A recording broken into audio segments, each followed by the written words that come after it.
If you're between the ages of 30 to 50 years old, an independent thinker, a true car enthusiast, somebody who likes to go against the grain, and perhaps you have a family that you need to haul around, this might just be the car for you.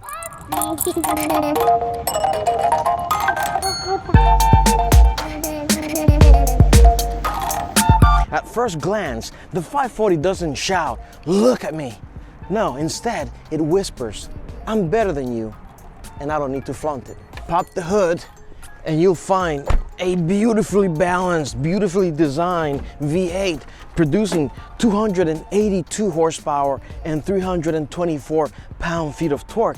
What an impressive engine, and very reliable. We'll talk about the reliability and some of the issues on this engine down the road. This car has aged like fine wine with its distinctive lines. Beautiful design by Joji Nagashima, and this car is comfortable anywhere. You can take it to a 5-star restaurant or the track and still stir a conversation. Inside, this car is paired with a 6-speed manual transmission. It's optional, but yes, you can roll your own gears on these cars. Same transmission as the BMW M5. And so yes, in a world of CVT transmissions, you can have a phenomenal sports car driving experience in a family saloon. While we're here, why don't I walk you around through this beautiful interior? You have, in the door panels, all of your electronic controls for your windows, the seat memory, and these little pockets for coins. The seats are super comfortable and very supportive. You even have the thigh support right down here. You can adjust electronically your headrest, and it hugs you very, very well. The M Sport steering wheel provides functionality for you to adjust your radio, your cruise control, etc. And it has a decent grip. In the center console, you have your entertainment system with a cassette player. The CD changer is actually in the back, and this is BMW Business. What I mean is the radio says BMW Business right here. Right below, we have the climate control with dual zone, heated seats, and the smallest and most delicate cup holders I've ever seen. Look at this. Look at these little cutie things. Everything just feels so well made on this car. Look at this ashtray, how it's kind of like hydraulically operated. It just feels so nice. Even this little gate here, it's just so nice and smooth. The dash is beautifully laid out with your tachometer and your speedometer right in the center with very, very simple gauges. You have your temperature control and then your gas. Everything else is just an indicator at the bottom. You do have a message board right at the bottom indicating your mileage, exterior temperature, and things of that nature. In the center console, you have an adjustable armrest and a place to charge up your Nokia cell phone. The back of this car is very simple. You just have, basic controls for you to get in and out of the car, put the window up and down, and the center armrest for the back, but it is very comfortable. But now for my favorite part, let's take it to the road and see what this animal feels like.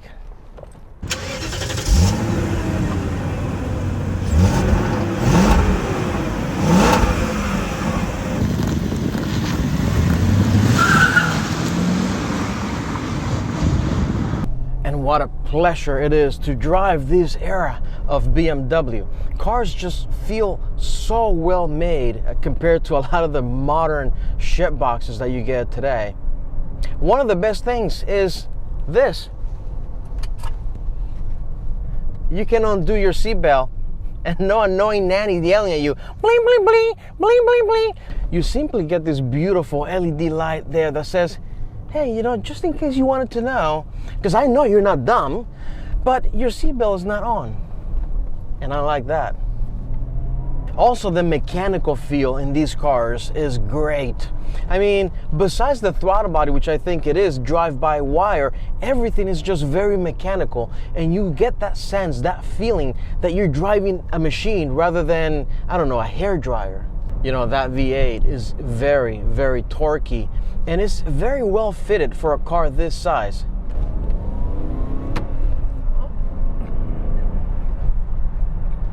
No, this is not an electric motor, just a really nice V8.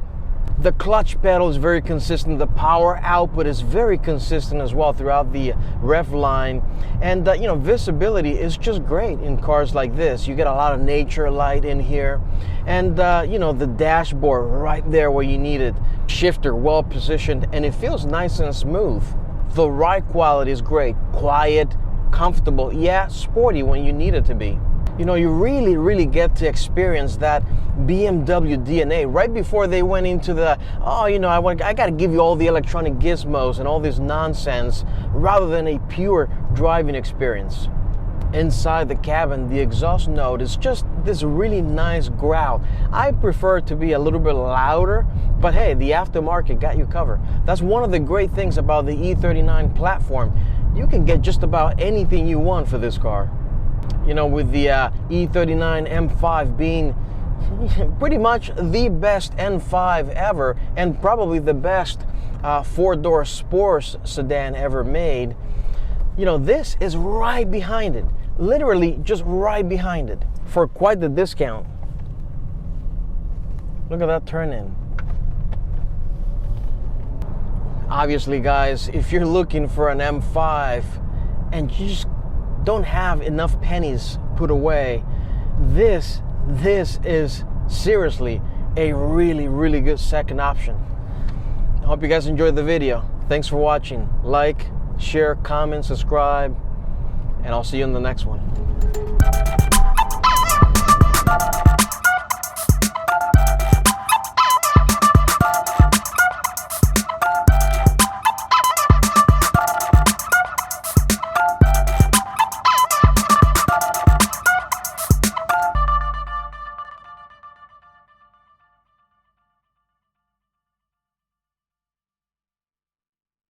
Now, if you're thinking about buying one of these, I want to highlight a couple things for you guys. Keep in mind that I already made a video to show you what to look for when buying any car, so signs of wear, leaks, etc. Make sure that you go and check that video out. Link is below.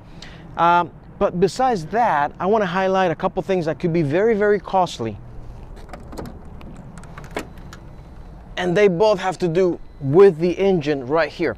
The first one is the timing chain guides. That's a big problem for the M62 engines and is a very costly repair. So if you're hearing like a humming noise, a ticking noise coming out of the engine, something like that, you may need to look into your timing chain guides.